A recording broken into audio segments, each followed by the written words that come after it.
Bismillahirrahmanirrahim. Assalamualaikum warahmatullahi wabarakatuh. Perkenalkan, nama saya Awalin Syamra dengan NIM 105731 dari kelas akuntansi 19E Universitas Muhammadiyah Makassar. Baik, di sini saya akan menjelaskan tentang analisis pada PT Gudang Garam Tbk. PT Gudang Garam Tbk merupakan perusahaan industri rokok terkemuka di Indonesia dan menjadi perusahaan go public yang telah terdaftar di Bursa Efek Indonesia. Adapun visi misinya yaitu visi menjadi perusahaan besar yang terpandang, menguntungkan, dan memiliki peran dominan dalam industri rokok domestik. Dan misinya yaitu menyediakan produk-produk inovatif bermutu tinggi yang memenuhi bahkan melebihi harapan konsumen sekaligus memberikan manfaat bagi semua stakeholder. Adapun tujuannya yaitu menjadi perusahaan rokok terkemuka di Indonesia bahkan di dunia. Yang kedua, menjadi perusahaan yang masuk skala internasional. Yang ketiga, memberikan kualitas yang terbaik untuk konsumen. Dan yang keempat, menjadi pusat rokok nomor 1 di Indonesia. PT Gudang Garam Tbk merupakan salah satu produsen rokok kretek terkemuka yang menguasai pangsa pasar terbesar di Indonesia. Memproduksi lebih dari 70 miliar batang rokok pada tahun 2011 dan dikenal sebagai produsen rokok kretek yang bermutu tinggi. Dilihat dari aset yang dimiliki, nilai penjualan, pembayaran pita cukai, dan pajak kepada pemerintah Indonesia serta jumlah karyawan, PT Gudang Garam Tbk merupakan perusahaan terbesar dalam industri rokok kretek di Indonesia. PT Gudang Garam Tbk telah mencatat sebagian saham-sahamnya di lantai bursa. Selanjutnya, beberapa analisis rasio antara lain. Yang pertama, rasio likuiditas yang terbagi dari dua yaitu rasio cepat dan rasio kas.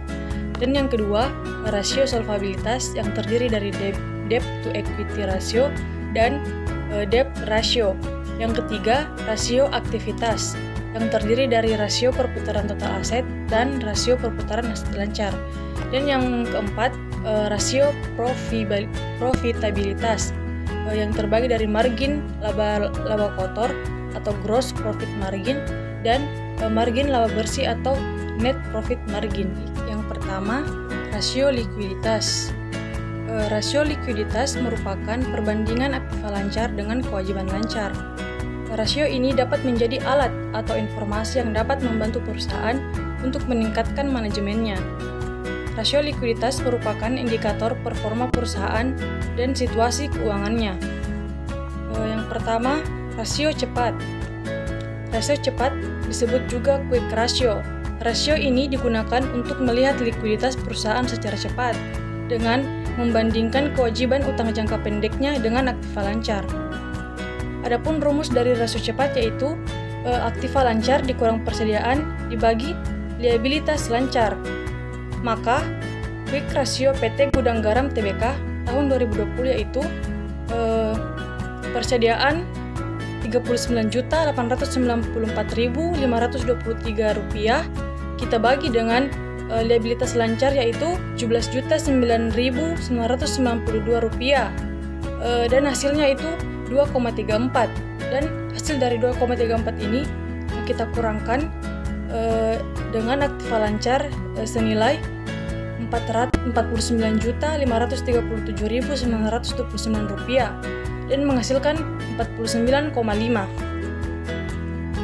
Jadi analisis saya itu karena rasionya mendapatkan nilai 49,5, maka hal ini menunjukkan bahwa PT Gudang Garam Tbk memiliki kemampuan yang cukup buruk dalam memenuhi kewajibannya karena dilihat dari jumlah kasnya yang lebih kecil dibandingkan dengan utang lancarnya sehingga pengelolaannya dapat dikatakan kurang produktif.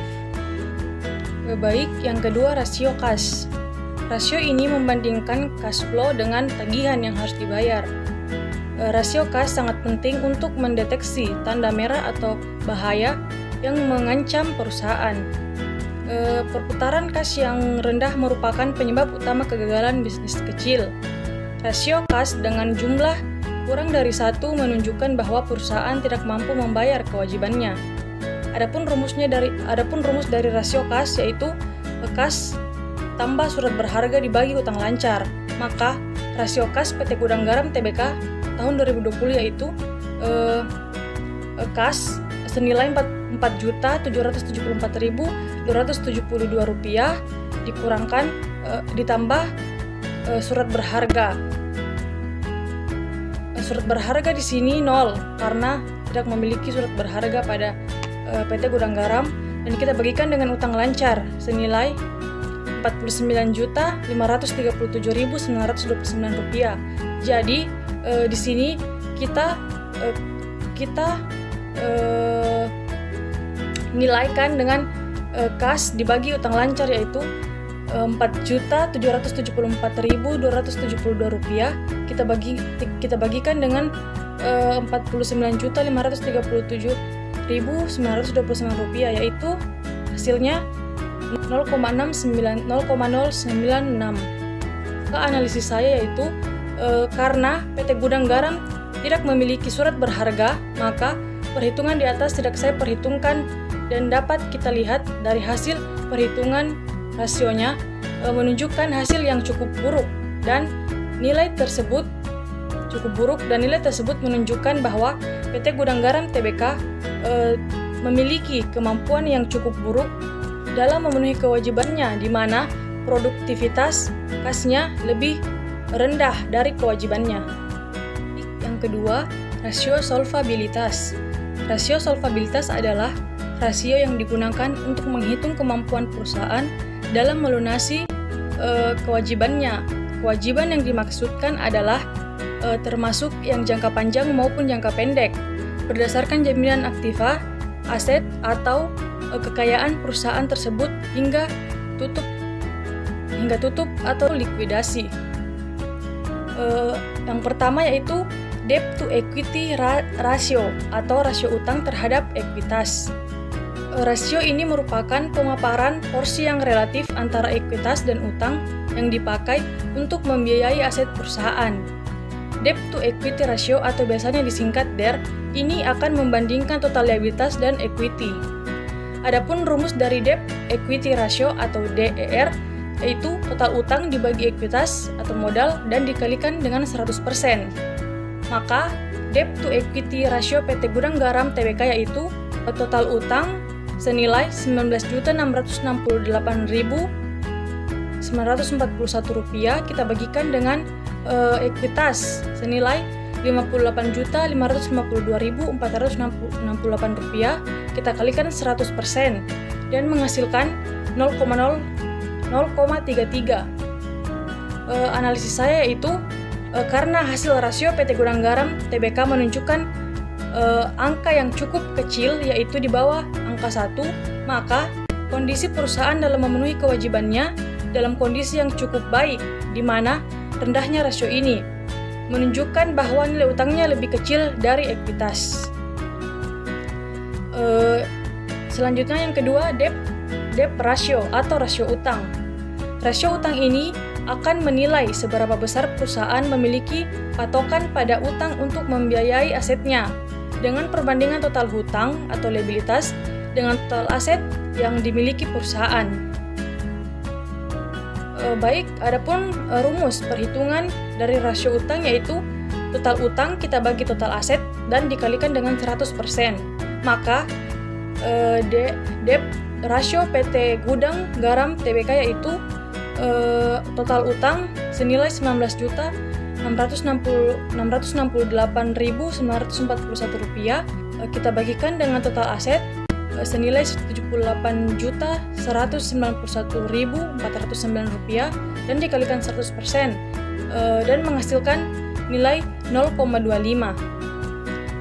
Analisis saya karena hasil debt ratio PT Gudang Garam Tbk menunjukkan hasil di bawah 0,5, maka hal ini dianggap tidak berisiko karena PT Gudang Garam mampu memenuhi kewajibannya dengan nilai aset yang cukup tinggi.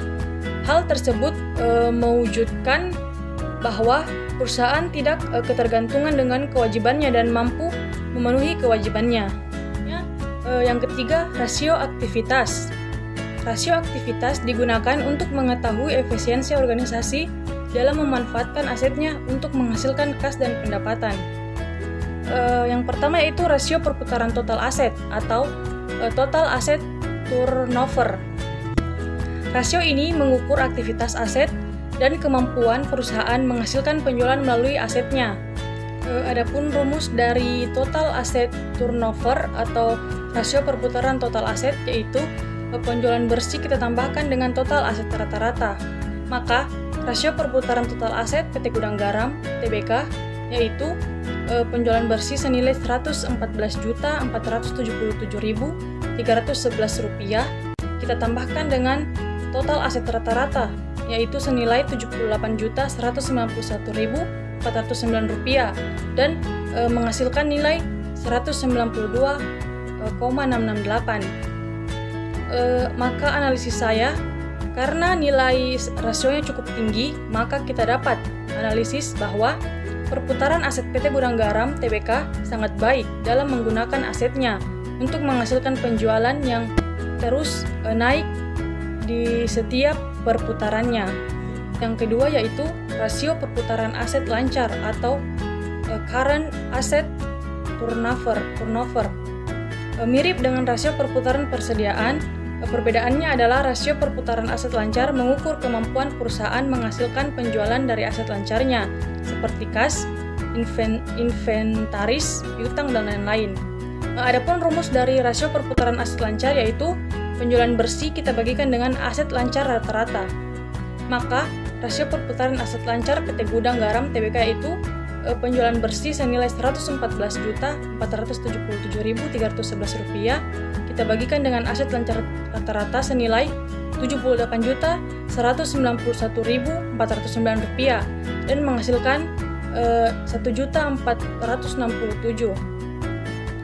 Analisis saya, karena nilai rasionya menunjukkan nilai di atas angka 1 yaitu 1,46, maka dapat kita analisis bahwa perputaran aset lancar dari PT Gudang Garam Tbk cukup optimal dalam menghasilkan penjualan dari investasinya melalui perputaran aset lancarnya.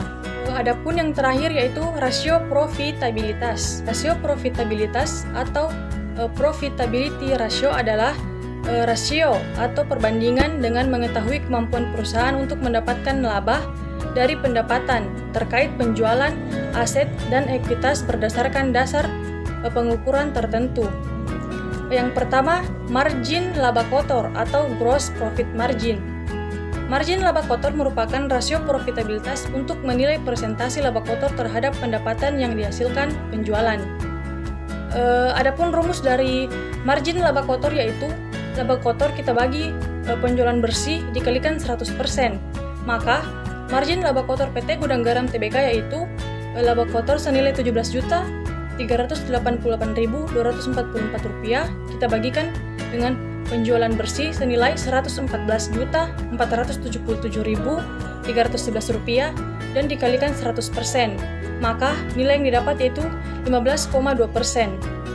Analisis saya yaitu karena nilai rasionya menunjukkan nilai di bawah 50% yaitu sebesar 15,2%, maka dapat kita analisis bahwa PT Gudang Garam Tbk kurang mampu mengendalikan biaya produksinya dan harga pokok penjualannya sehingga keadaan operasi perusahaannya kurang baik.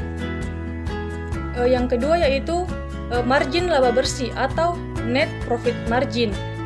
Net profit margin atau margin laba bersih merupakan rasio profitabilitas untuk menilai persentase laba bersih yang didapat setelah dikurangi pajak terhadap pendapatan yang diperoleh dari penjualan.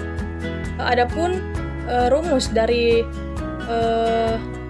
margin laba bersih yaitu laba bersih setelah pajak kita bagikan dengan penjualan dan dikali 100%. Maka margin laba bersih PT Gudang Garam yaitu laba bersih setelah pajak senilai Rp7.647.729 kita bagikan dengan penjualan senilai Rp114.477.311 dan kita kalikan 100% dan menghasilkan 6,7%.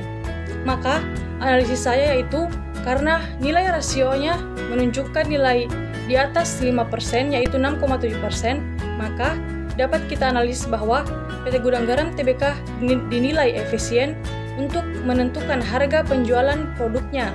Perlu juga diperhatikan jika ingin meningkatkan margin laba bersihnya, maka diperlukan strategi jitu untuk meningkatkannya. Baik, itulah tadi analisis saya pada PT Gudang Garam Tbk. Kurang dan lebihnya mohon dimaafkan. Assalamualaikum warahmatullahi wabarakatuh.